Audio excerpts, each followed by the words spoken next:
스픽스 시청자 여러분 안녕하세요. 오늘 정치본색 이슈 맡은 강미정입니다. 오늘은 특별하게 부산의 아들 최인호 전 의원과 전기환 스픽스 대표 방송 함께하도록 하겠습니다. 어서 오십시오. 안녕하세요. 반갑습니다. 잠시만요. 부산. 아니 저희가 스픽스 오픈 스튜디오가 열린 지는 꽤 된 걸로 알고 있는데 오늘 시청자 여러분들께서 많이 오셨어요. 이야, 뭐 이런 분위기 처음인데.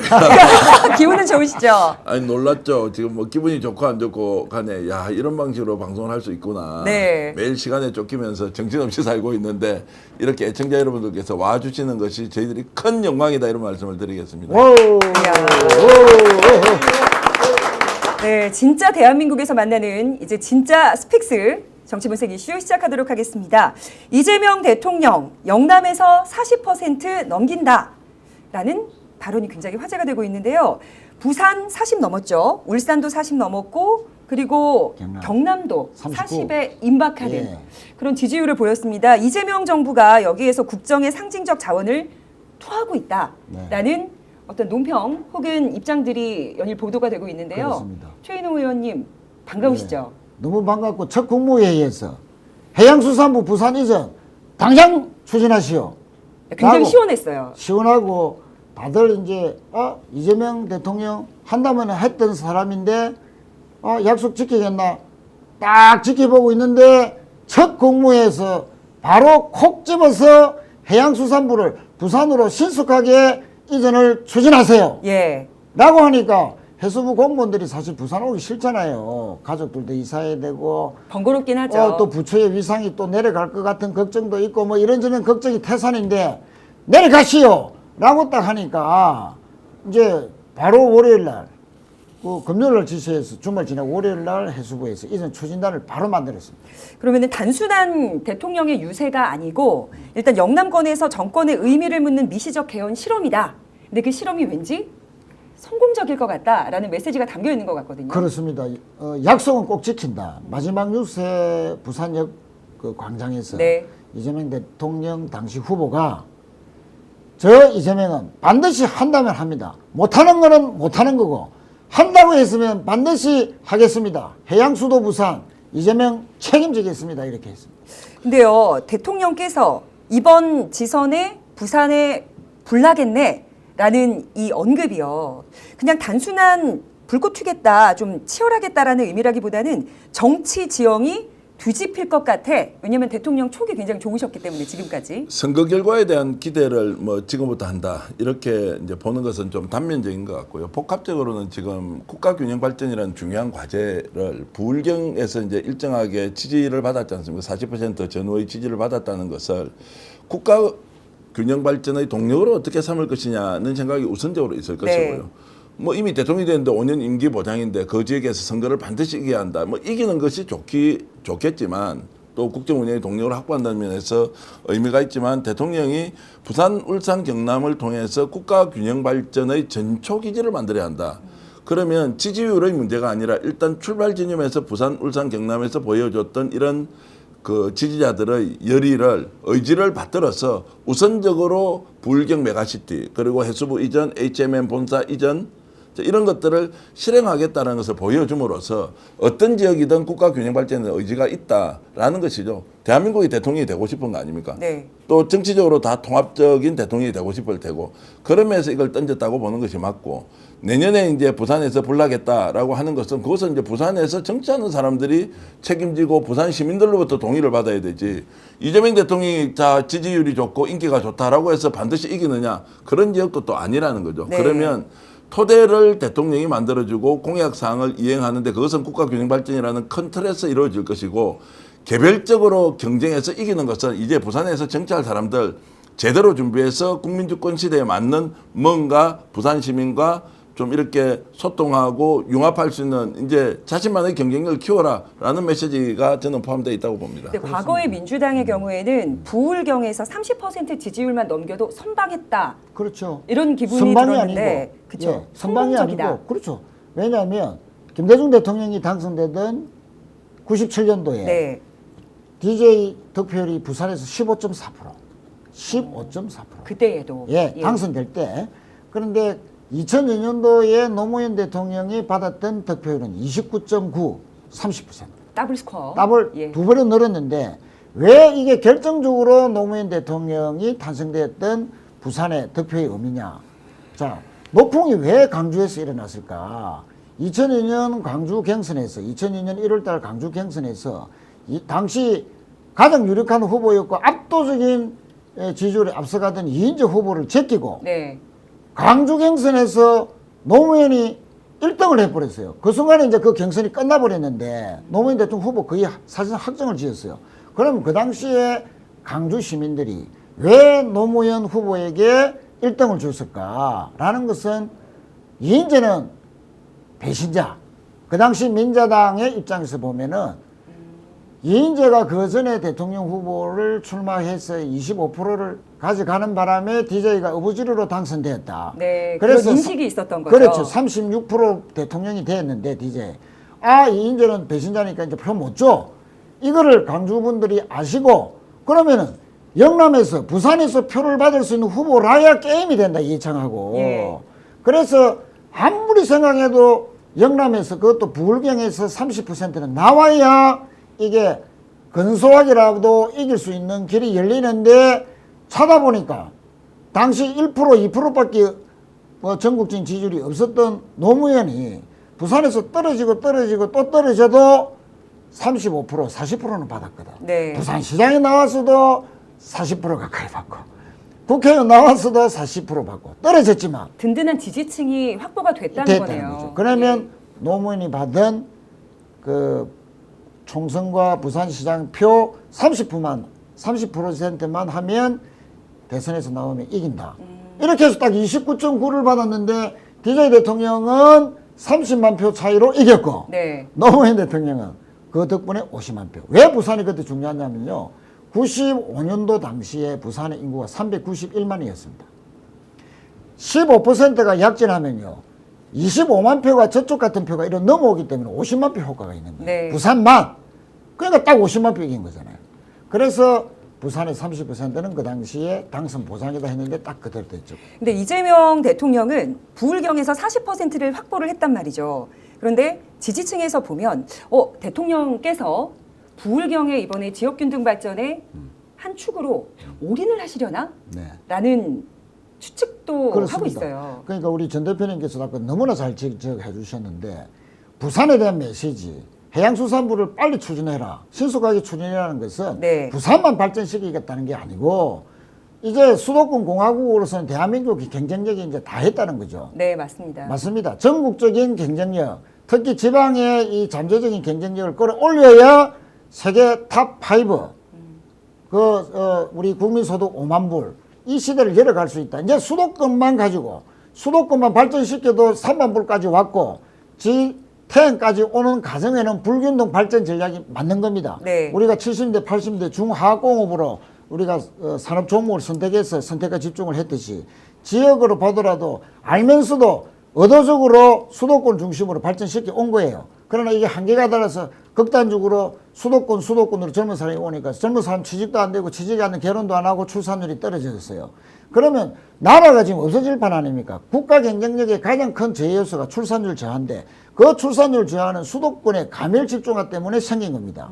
이제 부산에도 좋은 직장 있고 광주에도 좋은 직장 있고 대구에도 좋은 직장 있어서 네. 이 사람들이 그 지역에 대학 나와서도 취직하고 결혼하고 아이 놓고 평생 생애 주기별로 행복한 삶을 고향에서 부산에서 광주에서 대구에서 전주에서 원주에서도 할 수 있는 시대를 열겠다라고 한 것이 노무현 대통령의 균형발전의 꿈이고 이것을 더 본격적으로 이제 열어보겠다라고 의지를 불태우고 공약을 실천하겠다고 한 것이 해수부 부산 이전이고 그것이 네. 이재명 대통령의 첫 균형발전에 대한 지시였습니다. 저는 무엇보다도 이제 부산, 울산, 경남이 이렇게 좀 더 박수해야 되는 거 아닙니까? 아, 예. 감사합니다. 예. 부산, 울산, 경남이 이제 유권자들의 인식, 의식이 엄청 바뀌었다. 또는 이제 부럽기도 한 것이 제가 이제 기반을 대구 경북에 두고 있기 때문에 소식이 다 들려오죠. 자, 전략적 선택을 하지 않습니까? 지금 이 상황에서 누구를 어떻게 찍어야 하는지가 40% 전후의 지지율이라면 지방선거 때도 충분히 경쟁을 해볼 수 있다라는 것보다 이재명 정부가 가지고 있는 권한으로 뭔가 균형 발전을 할 때 가장 먼저 부울경을 찍었고 네. 그리고 이걸 통해서 우리 지역 발전이 된다라고 하면 그러면 우리 기대해 볼 만하다. 결정적으로 해수부 이전 문제나 HMM 본사 그 전까지는 부산을 막 감싸고 있던 것은 산업은행 이전을 하느냐 마느냐 그러는데 산업은행 종사자들이 또 협력하고 있는 여러 이제 유관기관들이 엄청나게 반대를 했거든요. 이제 그런데 이걸 딱 뛰어넘는 방식으로 해수부 이전을 가니까 오늘도 이제 해수부 그 노조가 있습니다. 노조가 결국에는 자 공론의 장에서 제대로 토론을 한번 해보자라고 하는 걸로 굉장히 이제 전향적으로 일단 검토하는 것도 이재명 대통령이 추진하는 것에 대한 이제 일정한 동의가 있다는 것인데 정반대로 대비되는 것이 이제 대구 경북의 선택. 박근혜가 나오고 자 그리고 구미에 가서 뭐 부친 생가에 갔다가 뭐 울산도 가고 이런 여러 가지 이제 정치적 활동을 하면서 대구 경북은 오히려 이재명 후보가 안동 사람인데도 불구하고 이번 득표율은 지난 대선에 비해서 별반 차이가 없는 정도로 갔다는 것은 참 아쉬운 점이 많다. 부산, 울산, 경남은 네. 지역 잘 되니까 밀어주고 한번 기대해보자라고 하는 것이 일종의 정치적 효능감에 대한 표현인데 대구, 경북은 정치적 효능감도 그냥 아예 버리고 야 우리는 원래 그냥 박근혜가 좋으면 좋은 대로 가자라고 하면서 느낌상으로는 그냥 한 8대2 수준으로 이번에 이제 대선이 가버렸다는 것은 매우 아쉽다. 아마 이제 부울경을 통해서 타 지역도 굉장히 전략적 선택을 할 수 있는 일종의 동기부여가 됐을 것이다. 앞으로 선거를 할 때도 이제 이런 면에서 보면 참 부러운 점이 많다. 부산은 좋겠습니다. 오! TK도 화이팅! TK도 힘냈어요. TK. 화이팅입니까? 그런데 이재명 대통령이 부울경 지방 의원들과 원래 지도부 1기, 2기 이제 인원들을 불러서 만찬을 즐겼는데 특별하게 부울경 지방 의원들을 관저로 불러서 만찬을 가졌단 말이죠. 네. 이게 시사하는 바가 있을 것 같고요. 근데 동남아권 메가시티 등 핵심 지역 공약 이행 의지를 거기서도 밝혔습니다. 네. 다녀오셨습니까? 아니 저는 못 갔죠. 저는 전 지도부가 아니기 때문에. 네. 대신에 저는 이제 그 3년 전 대통령 선거 때 박홍근 의원과 함께 공동 비서실장을 한 달 반 동안 짧게나마 가까이서 모셔본 적이 있습니다. 네. 그때 그럼 뭔가 초석을 까는 데에 우리 최 의원님께서 굉장한 에너지를 쏟으셨다 이렇게 평가해도 될까요? 아니요. 아닙니까? 아니 제가 보기에는 요즘 이재명 대통령 당선을 위해서 선거운동 엄청 열심히 하셨는데 실제 이재명 대통령이 최인호 전 의원을 확실하게 신뢰한다 아닌다라는 것은 이제 본인이 좀 더 실력으로 보여주셔야 할 것 같은데요. 그런데 제가 사실은 뭐 이건 아무한테도 이야기한 적이 없는데 공개를 하나 하면 이분이 얼마나 소통을 잘하는 분이냐면 저하고 가끔씩 톡을 합니다. 톡을 1대1로 하거든요. 근데 별로 뭐 신통찮다 하면 답변이 없어요. 네. 근데 좀 공감이 간다면 하트표를 탁 찍어주고 그다음에 진짜 좋다 응연을 해야 된다면 글을 적어줘요. 근데 제가 이제 이번에 한몫한 것은 계엄이 나고 탄핵 소추를 추진할 때 탄핵 소추 내용 안에 다른 거 여러 가지 다 있었어요. 탄핵을 왜 해야 되느냐 윤석열을. 근데 그 중에 하나가 외교 관계 되는 게 몇 가지가 있었습니다. 근데 편중 외교를 했다 윤석열. 네. 근데 내용을 따져보면 일리가 있는 거잖아요. 우리가 동북아 평화 이러려면 다 주변 국가들 잘 살아야죠. 좋게 지내야 되고 평화롭게 해야 되고 물론 기본은 한미동맹을 근간으로 해야 되는데 그런데 이제 윤석열은 너무나 이제 편중 외교를 했다. 뭐 그런 식으로 표현이 돼가지고 그것도 탄핵의 소추 내용이다라고 들어있은 거예요. 평가가 그렇게 되고 아니, 있죠. 최초에 안에서는 최초 그런 게 안에, 안에 1차 들어가 안에, 있었습니다. 1차 안에 들어가 있었죠. 검토 아닙니다. 그거는 뭐 1차 아니라기보다는 검토안이 됐는데 그것을 가지고 이제 미국의 보아라는 그 관영 매체라든지 이런 쪽에서 아니 외교 관계를 가지고 탄핵을 해야 된다고 하면 한미 동맹도 그러면 뭐 불운시하는 거야 라는 식으로 기사가 많이 났었어요. 네. 그래 이재명 당시 이제 대표는 쉐쉐 국힘에서 막 그 공세할 때 뭐 친중국이냐 이렇게 공세를 할 때 지금도 그 프레임 많이 쓰이고 있죠. 그래서 내가 빨리 확인해야 되겠다 해서 제가 톡을 날렸죠. 대표님 빨리 확인해 보시고 탄핵소추 내용 안에 외교관계에서 혹시나 특히 한미 동맹관계에서 뭔가 의심받을 만한 대목이 있다면 네. 소추 내용에서 빼는 게 좋지 않겠습니까? 딱 했는데 정확하게 5분 만에 잘 알겠습니다 했어요. 그리고 또 5분 만에 마침 최고위원회 비공개 최고위원회가 있었어요. 딱 앉자마자 최고위원 여러분 혹시 뭐 외교관계가 탄핵소추 내용이 있습니까? 아무도 몰란 거예요. 그래서 관계가 있다면 빨리 찾아서 외교 대변인이 그 이재명 대표의 지시를 받고 탄핵소추 뭐 초안에서 삭제했다라고 공개적으로 밝히십시오. 라고 해서 그날 그렇게 된 오후에 거네요. 국제 대변인이 그 내용을 그대로 전했고 미국 대사관에서 반응이 바로 나옵니다. 효능감을 바로 느끼셨겠습니다. 예, 그러니까 이분은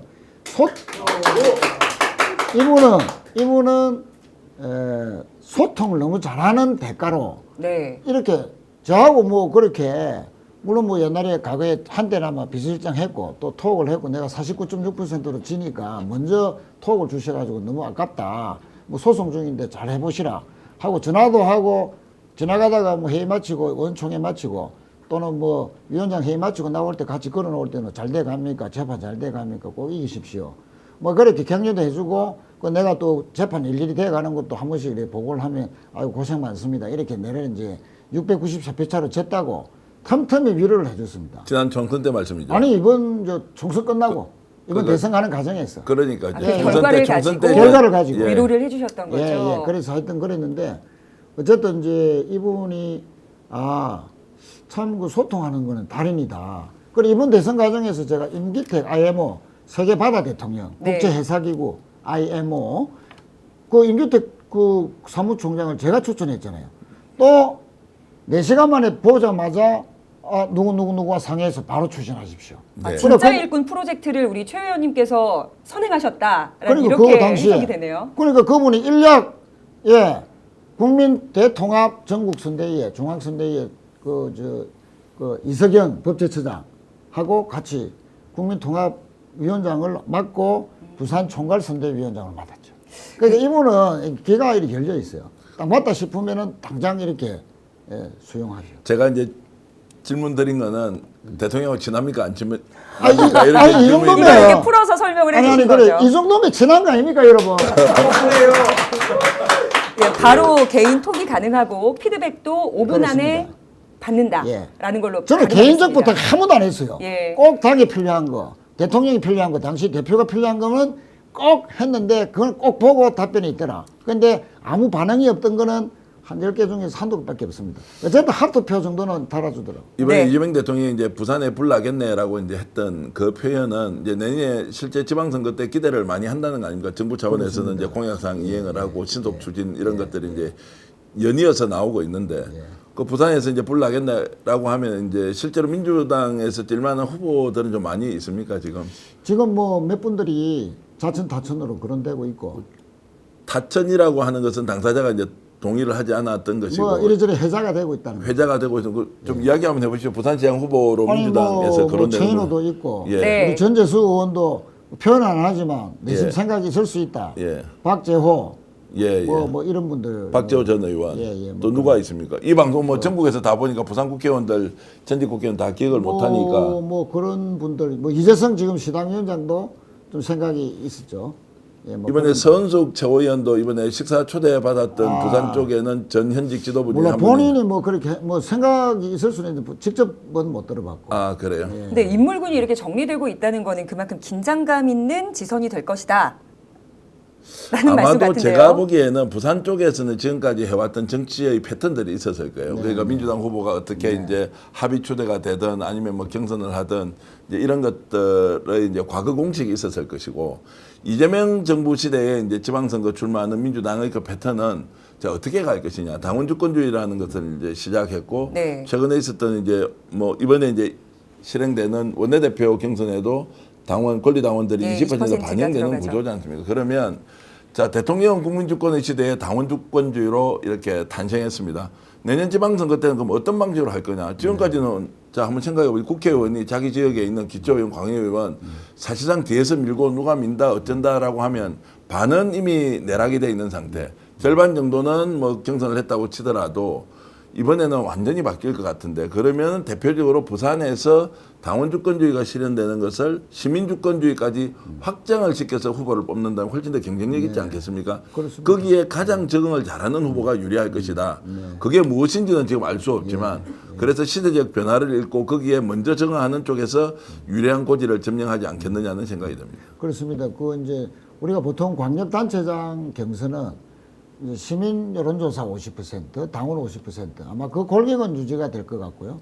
다만 이제 방금 말씀하신 대로 이재명 대통령 시대에 1년 만에 열리는 지선입니다. 예, 지방선거지 않습니까? 그러면 후보를 선택하는 시민들의 선택 기준과 또 당원들의 선택 기준이 있을 겁니다. 그런데 공통되게 가장 중요하게 하는 것은 이재명 대통령이 부산의 공약을 실천하는 데서 누가 가장 능력 있고 네. 화끈하고 추진력 있게 뒷받침을 하고 현실화시킬 수 있는 능력을 가진 후보인가. 네. 그 기준을 가지고 저는 선택해 주시지 않을까. 그러면 어느 후보가 해양수산부 이전 또는 뭐 가덕신공항 뭐 조기개항 또는 뭐 부산에 여러 가지 해난들이 있습니다. 네. 북한 재개발도 있고. 자, 그런 굵직한 부산을 완전히 바꿀 수 있는 이 공약들을 이재명 대통령이 제시했고 또 실천하려고 여러 가지 뒷받침을 하고 있는데 구슬이 서말이라도 깨어야 보배지. 아무리 대통령이 하고 싶어도 그 시장이 받아 먹을 수 있는 능력이 없으면은 그 사상 누각이 돼버리는 거 아닙니까? 그러면 그 이 대통령의 선의를 균형 발전에 대한 의지를 누가 부산에서 현실적으로 이룰 수 있느냐? 그 능력을 보고 판단하지 않겠나. 그럼 제가 하나 질문을 드릴게요. 부산에 있는 민주당이 그러니까 여전히 그 중도 실용주의 성향이 굉장히 강하고 그렇습니다. 이재명 대통령이 41%, 40%의 지지율을 받았다면 윤석열도 50% 가까운 지지율을 받았다. 김문수. 네, 라는 걸 예. 어쨌든 이게 마음속에 예. 김문선의 윤석열 숨어 있는 것 같으니까 그 예. 지지율이라고 생각이 되거든요. 그렇죠. 그러면 일단 민주당이 부산에서 운동권 강성 진보 이미지보다 아까 전 대표님 말씀하셨던 것처럼 시민 중심 그리고 균형 감각 있는 정치, 예. 시정, 운영 이런 게 굉장히 중요할 것 같은데 일단 믿고 맡겨도 되는 후보군인가 예, 검증이 필요하잖아요. 제가 4명을 추려봤습니다. 첫 번째 최인호 전 의원님 실무형 이미지 굉장히 강하다. 하지만 인지도 면에서 부족하다라는 평가를 내렸고요. 한참 올라가고 있습니다. 서은숙 기초자치 기반 여성 정치인으로 상징성은 굉장히 크다. 이게 장점이고요. 김재성 젊다. 이재성. 네, 이재성 젊다. 쇄신적 이미지가 강하다. 하지만 검증 시간이 짧았다라는 이야기가 들려옵니다. 네. 예, 어떻게 보완하시겠어요? 인지도는 이제 제가 뭐 부산에서 거의 고향이고 네. 또 대학도 다녔고 지금까지 정치를 계속 부산에서만 하고 있기 때문에 인지도는 국회의원도 2번 했고 또 제가 이제 정규 선거로는 5번 출마를 했어요. 5번 정규 선거에서 다 출구조사는 제가 다 이겼습니다. 마지막에 역전패를 다 당했는데. 왜 그랬을까요? 그거는 이제 뭐 인지도가 부족한 것도 있겠지만 막판 뒷심이 부족했는데 그것 자체는 뭐 여러 요인이 있지만 뭐 일단은 제 능력 부족이지 않겠습니까? 그러나 막판에 1%, 2%, 3% 자꾸 뒤져서 제가 이제 역전패를 한 그 근본적인 이유는 노무현 대통령께서 물론 지역주의 뭐 이런 걸 극복하고자 했던 거 아직도 지역주의가 좀 남아 있는 것도 있지만 네. 부산에서 기회를 줬을 때 탁 그것이 민주당한테 기회를 한번 줘보니까 확 바뀌더라 라는 그거를 한번 정확하게 한번 실천해 본 경험이 적다. 물론 이제 노무현 대통령이 대통령 됐을 때 북한 재개발 가덕신공항 다 자신은 이제 그때 이제 시작된 거 아닙니까? 네. 그런데 가덕신공항도 2005년에 출발해갖고 25년도 지금까지 이제 착공을 앞두고 있거든요. 20년 만에 지금 되는 거 아닙니까? 그만큼 이 큰 국책 사업이나 이런 것은 엄청난 시간이 소요되기 때문에 아까 효능감 이야기했습니다. 효능감 자체가 바로 오진 않아요. 네. 그러니까 이제 그 사이에 가덕신공항은 당연한 거지. 그런데 언제 하노? 이게 이제 누가 해줬다는 거 후보에 대한 어떤 평가, 좋은 평가보다는 왜 안 해주나 이런 쪽으로 해서 또 불만 쪽으로도 가는 것도 있고. 바로바로 뭔가. 예, 그런데 이제 해수부 되니까. 이전 같은 경우는 완전히 네. 다르죠. 해수부 이전이 청사 새로 짓고 직원들이 주로하려면 몇 년 걸리는 거 아니야? 그런데 빨리 하려면요. 임시청사 빌딩 하나 빌려가지고 직원들 이주할 수도 있어요.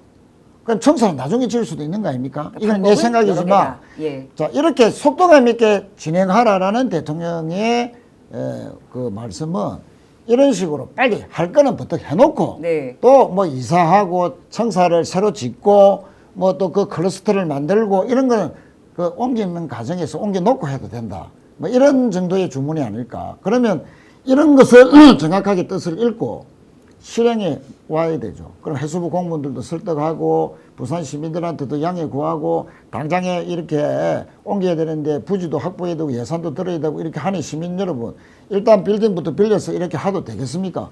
그래 빨리 해라. 이러면 또 대통령실에 전하고 해양수산비서관은 실수이 될 거 아닙니까? 그 사람 늘 부산 와서 거의 뭐 일주일에 하루 이틀씩 와야 되죠. 그럼 우리 의견 전달하고 대통령께 직보하고 그럼 대통령이 또 지시해서 또 이제 빨리 이제 하도록. 그러니까 실용적인 아이디어를 지금 굉장히 많이 가지고 계신 것 그러니까 같아요. 그거는 이제 뭐 부산시장이 되었을 때 훨씬 더 이제 원활하게 될 테고. 공약 같았습니다, 지금. 그렇죠. 이제 그 그런데 그 전이라도 지금이라도 우리가 그런 가교 역할을 해야 돼요. 예, 이제 여러분들이 뭐 그 가교 역할을 하고 있는데 이제 부산의 특수한 정치 지형을 제가 봤을 때는 네. 지금까지 이재명 대통령과 과거의 인연을 가지고 소위 말하는 친명, 찐명 이렇게 활동한 현역 정치인들이 거의 없었죠. 최근에 이제 이재명 바람이 불고 나서 자 이재명과 함께하면 훨씬 더 좋겠다는 생각 때문에 이중적인 이제 성격이 있습니다. 이재명을 처음부터 지지해왔던 부산, 울산, 경남의 소위 말하는 이제 정말로 풀뿌리 당원들은 네. 기존에 있는 정치인들에도 불만들이 상당히 많습니다. 원래 이재명 지지 안 한 사람들 아니냐라고 이렇게 비판적 시각을 가지고 있는데 이제 와서 왜 숟가락 얹어? 이런 느낌일까요? 그런데 이제 숟가락을 얹는다고 비판을 하지만 모든 사람이 다 숟가락 얹는 형국이 돼 있어요. 왜냐하면 부산은 이제 독특한 정치 지역이 있죠. 말 그대로 홀로 서기 해가지고요. 밑바닥에서 정말로 팍팍 끼면서 겨우 되거나 대체로 안 되거나 이런 식으로 정치를 한 15년, 20년 해온 분들이에요. 네. 그러니까 개인이 가지고 있는 정치 역량은 출중한 분들이에요. 부산 민주당이 국회의원 됐다는 것은 오히려 국힘에서 국회의원 3선왕보다 더 어렵게 국회의원이 되는 그 지역에서 살아남는 아주 독특한 생존력을 가지고 있죠. 회고 투표랑 전략 투표가 많아서 그런 것 같습니다. 혹시 전 대표님 팬클럽은 아니신 거죠? 아니요. 어찌됐든 이제 그런 정치적 상황에서 이제 각자 도생을 하면서 살아왔던 이제 국회의원 재선했지만 3선에 또 떨어져 버리지 않습니까? 아깝게 떨어지고 이기더라도 거의 비슷비슷하게 싸우다가 이기고 이제 이런 것들 때문에 이재명이라는 정치 신인이 와서 이 사람과 손을 잡고 내가 정치를 크게 할 수 있다 없다라고 생각하기가 어려운 독특한 정치 구조가 있어요. 네. 그런데 이재명 대통령을 지지했던 수없이 많은 사람은 정말로 한쪽에 몰려서 탄압받고 고난의 행군을 하고 있는 동안에 이재명이 살아나야 된다 하면서 온몸을 던져서 보호를 했던 이 당원들이 봤을 때는 부산 정치인들 이재명과 무슨 관계 있어? 라고 이제 이렇게 비판하는 거 충분히 저는 일리 있다고 생각을 합니다. 네. 중요한 것은 이제 부산이 이재명 대통령의 공약을 이행하는 과정에서 누군가는 대표로 뽑혀야 하고 그 과정에서 누가 가장 잘 이행을 할 것이냐는 그쵸. 것은 매우 현실적인 선택을 해야 되는 시간이 다가오고 있다는 그러니까 부산 시민들이 이재명 대통령, 이재명 정부에서 부산에 실질적으로 내 삶에 효능감, 그다음에 이익을 줄 수 있는 자치단체장을 원할 수밖에 없다 그런 말씀이죠. 그렇죠. 이제 그런데 이제 거기에서 당원들은 최인호 의원도 좀 마음에 안 들고 예를 들어서 박재호 의원도 뭐 그다지 마음 안 들고 그다음에 전재수 의원도 하면 좋기는 좋겠는데 아이고 잘 모르겠다. 그런데 예를 들어 부산시당위원장 이재성 위원장 같은 경우는 하면 좋을 것 같은데 잘 하겠느냐 또 이런 생각이 이제 동시에 드니까 부산에서 이재명 대통령을 정말로 풀뿌리부터 밀었던 당원들은 마땅한 사람이 없는 것도 현실이라는 거예요. 그러나 그 현실에서 누군가는 대표가 되어야 하니까 네. 결국에는 이재명 대통령이 갖고 있는 생각과 철학을 반영할 수 있는 능력 있는 자원이 누구냐라고 이제 선택될 가능성이 저는 매우 높다고 보고요. 그 과정에서 당원들이 조금 섭섭해하는 마음도 풀어야 하지만 좀 더 크게 보면 이번 대선에서 이재명 후보를 밀었던 부산 시민들이 많이 있을 거예요. 이제 그 사람들을 어떻게 설득해서 내가 책임자로 부산을 대표할 수 있는 이제 단체장이 되느냐라는 게 하나 있고 두 번째는 그래도 못 이기지 않습니까? 좀 더 확장시킬 사람은 또 누구냐? 왜냐하면 50%를 넘겨 이길 거 아닙니까? 지금 뭐 40% 돼가지고 이길 수가 없으니까 네. 또 확장을 시키는 가능성, 잠재력을 가진 후보가 누구냐 라면서 이제 정리가 될 텐데 저는 이제 일희일비할 사안은 아니고요. 지금 현재 상황은 부산의 정치 구도가 외부에서 보면 좀 독특하다는 것이고요.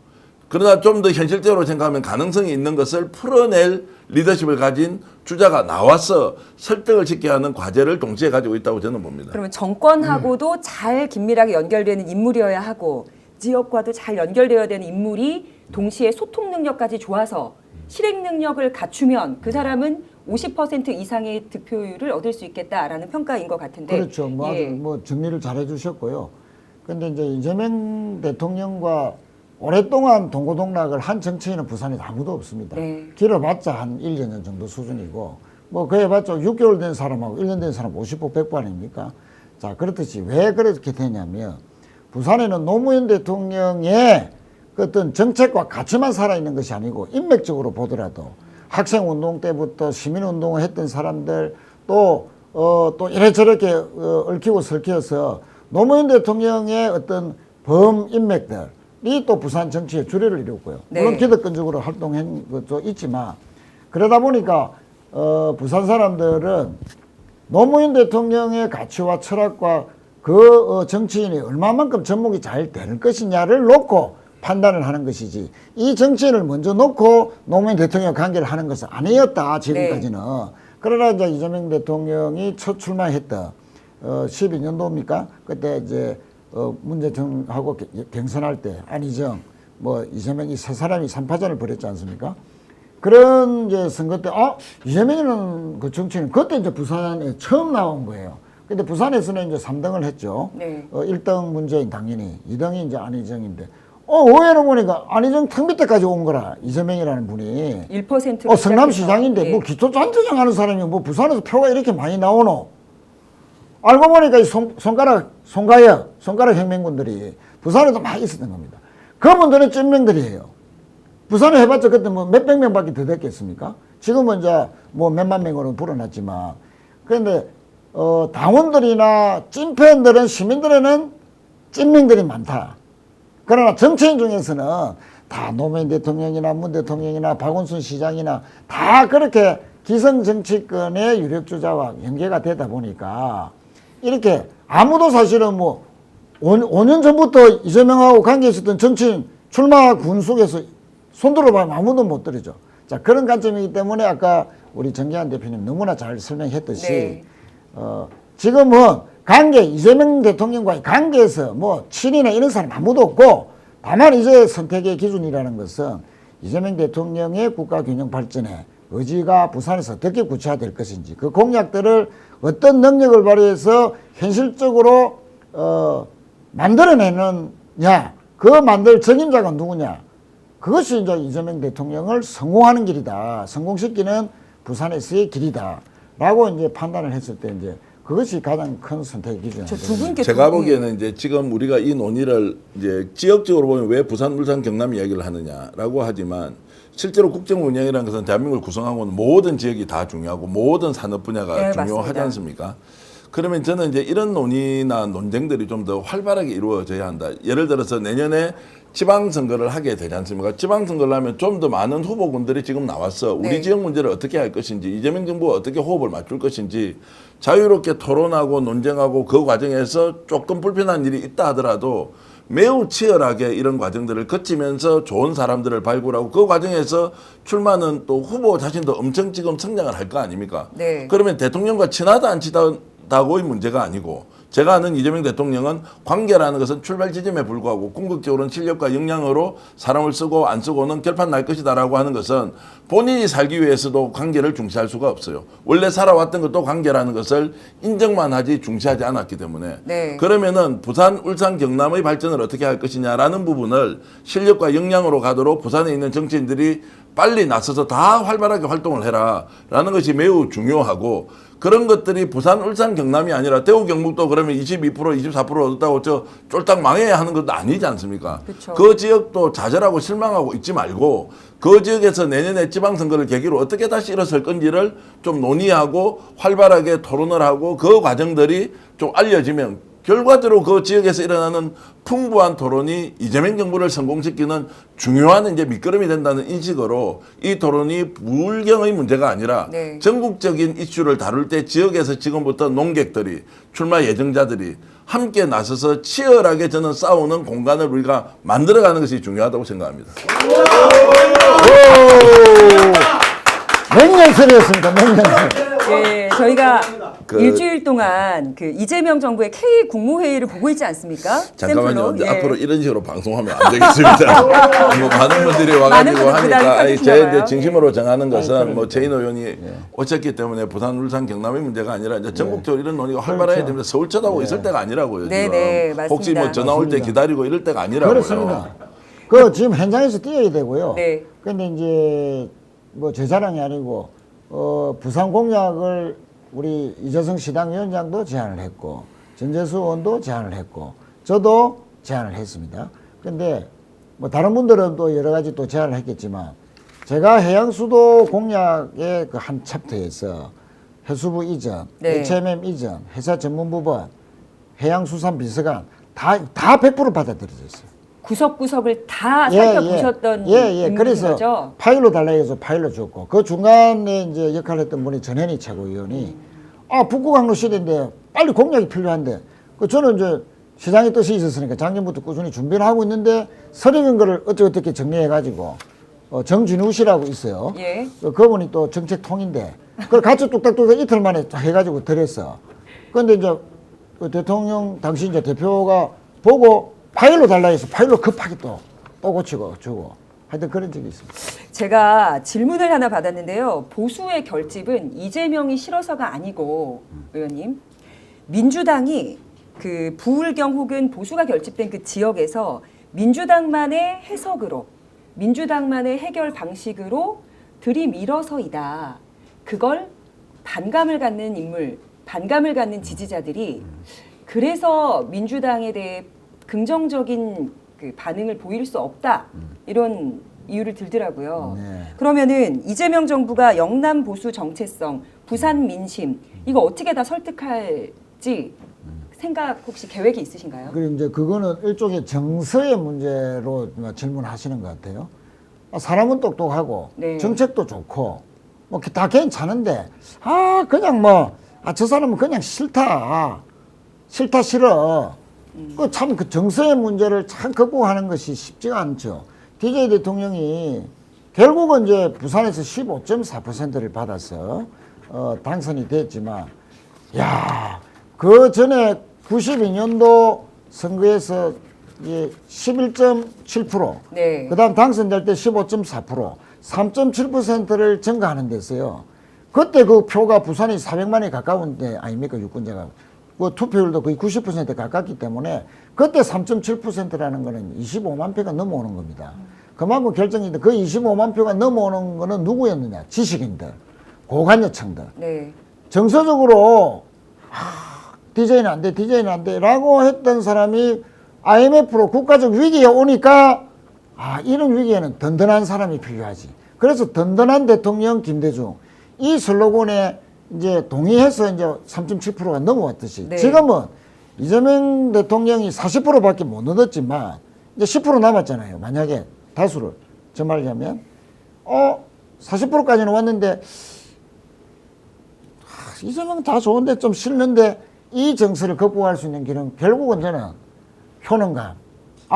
부산이 제3의 도시로 사실상 추락했는데 인천보다도 1인당 GRDP가 추월 당한 지가 4년째고 5년 있으면 인구마저도 이제 추월 당한다라는 그런 위기감.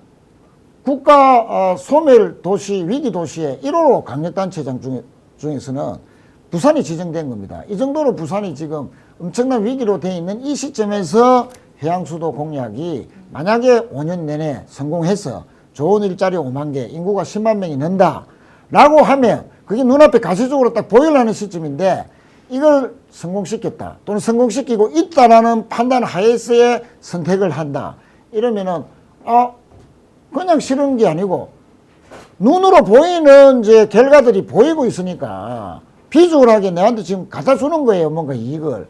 그러면 그 정서적인 문제는 그 속에서 극복할 수 있다. 이 10%는 저는 1년 안에 충분히 그런 효능감을 느끼게 하고 즐기게 함으로써 네. 충분히 가능할 수 근데 있습니다. 이재명 대통령이 다른 각도에서 예. 제가 좀 설명을 감사합니다. 예. 다른 각도에서 제가 좀 설명을 드리면 노무현 대통령이 2002년도에 대통령이 됐어요. 네. 그러면 23년이 지났는데 왜 부산에는 국민들이 인정할 만한 대선 후보가 한 명도 배출되지 않았느냐. 그 사이에 민주당 계열이 실제로 국회의원 당선된 거를 숫자로 다 합치면 한 20번은 넘을 거고 30번 정도는 안 될 것 같은데 숫자로 다 합쳐서 보면요. 결국 지금 나머지 10% 이번에 이제 40% 지지율이 나왔다고 보고 1대1 구도에서 50%를 넘기려면 결국 정치적 역량을 가진 정치인이 스스로 지역에서 커야 합니다. 네. 이재명 정부는 지금 밑바닥만 깔아주는 것이고 국가의 장기 비전과 발전 목표와 지역의 균형 발전이라는 세부 내용을 가지고는 결국 이걸 해결해야 되는 사람은 지역에서 해야 되고 국가는 뒷받침을 하는 것인데 이재명 의존 구도로 가서 이재명과 친하니까 다음에 내가 공천받고 시장이 될 수 있다. 이래서는 절대로 큰 정치할 수 없습니다. 부산을 제대로 발전시킬 수 없다고 보고 자 그래서 지금은 어떻게 하느냐. 그럼 이재명 대통령의 위치에서 보면 부산에 자기의 유력한 대선 후보가 나올 수 있다라는 확신이 있으면 이재명 대통령은 더 좋습니까? 오히려 그게 부담스럽고 싫습니까? 더 좋을 것 같아요. 김민석 국무총리가 저기 올라가가지고 대통령으로서 전혀 손색이 없는 정말로 대권주자의 반열에 오른다는 것은 자원을 한 사람 더 키우는 의미가 있잖아요. 그러면 23년 동안 국회의원을 20번 넘게 했던 그 국회의원 중에서 대선 후보가 한 명도 없다라고 하는 것은 어떻게 보면 자기만의 생존을 위해서 부산 정치를 해왔던 것이다. 문재인에 의존하고 또 바람에 의존하고 이런 것들을 오히려 주체가 되고 주인이 돼서 이제 주인공이 되어서 자 주도자가 되는 방식으로 정치를 이끌어왔다면 부산 국회의원들 많을 때는 한 9명 정도까지 가지 않았습니까? 6명. 부산 경남 다 합쳐서 할 때는 12명, 11명까지 갔죠. 그럼 이분들이 나 다음에 대통령 될래. 부산이 아니야. 경남이 아니야. 뛰어넘는 방식으로 정치를 했다면 어떻게 됐겠느냐. 저는 지금 이 순간에도 다음 지방선거에서 부산이 바뀐다, 울산이 바뀐다, 경남이 바뀐다는 것은 그 지역에서 국민이 믿을 만한 대선 후보로 클 만한 자원들, 잠재력이 있는 사람들이 적극적으로 드러내어서 네. 그 지역에서 자기의 노력으로 10%포인트를 더 끌어올려야 된다. 그렇지. 이것은 실제 부산 정치가 지금 현재 비관적인 관점에서 보면 지금까지 이 모양 이 꼴이 됐던 것은 사실 정치인들 때문이라는 저는 생각이 들기도 하고요.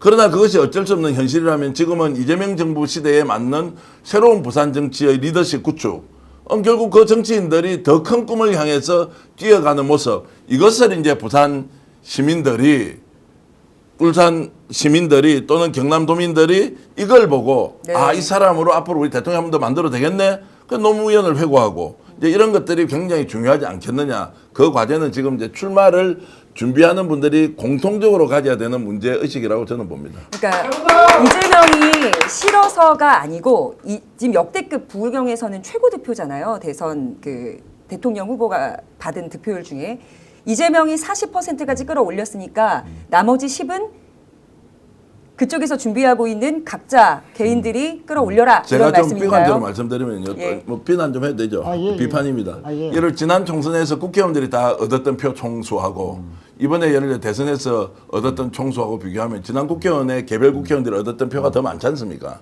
퍼센테이지는 많은데 예. 득표수로 보면 그렇죠. 득표수는 1,700만까지 올라갔으니까 그렇죠. 제 말은 이제 득표율이라는 것은 율. 그러면 이재명 대통령 당선을 위해서 자기 선거만큼 열심히 했느냐 안 했느냐 이제 이 문제도 나오는 거예요. 네. 그게 어떻게 보면 부산 정치의 한계일 수도 있고요. 그러나 그것은 엄연히 우리가 매일 묵혀가는 부산 정치의 현실이기도 해요. 자, 이상적으로 보면 그걸 뛰어넘으면 좋지만 현실적으로 뛰어넘을 수 없는 한계가 있는데 왜 자기 선거가 아닌데 어쨌든 대통령 선거를 자기보다 더 잘할 수 있습니까?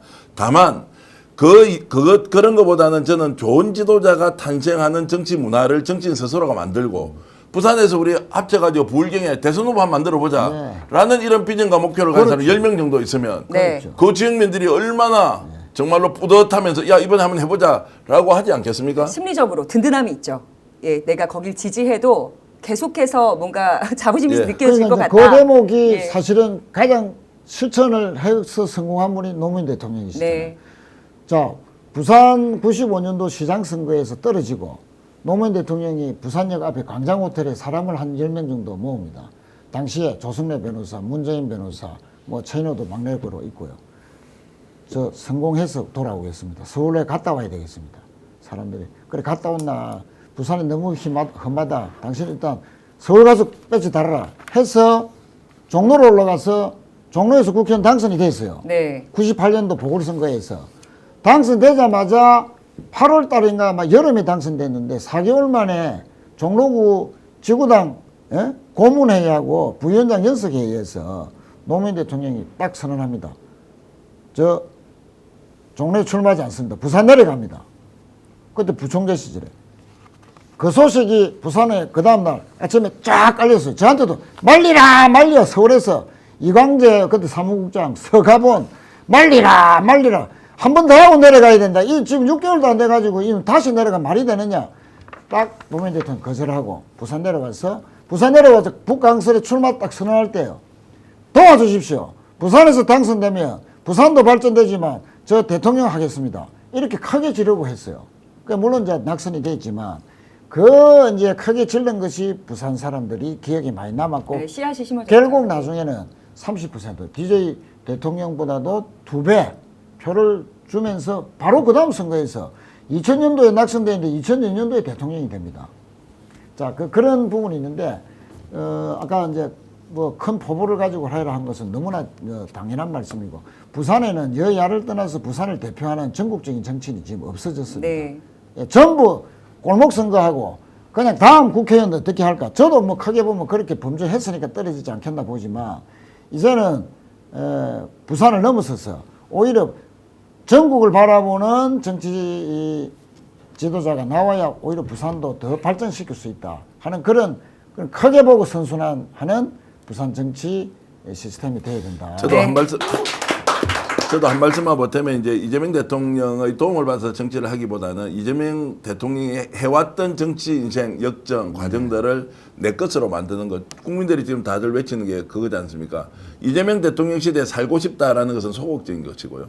국민 스스로가 나는 내가 이재명이 되겠다라는 쪽으로 가는 사람이 엄청 늘어나고 있기 때문에 이것이 이제 정치 문화로 바뀌면 정치인들이 부산에서 이재명이 하는 것 나의 방식대로 어떻게 다시 구현할 것인가 이렇게 보면 더 좋은 부산 정치가 되지 않겠나 생각이 드네요. 네, 오늘이 첫 시간이 부산이었거든요. 네. 역대 대통령들이 사랑한 지역 부산.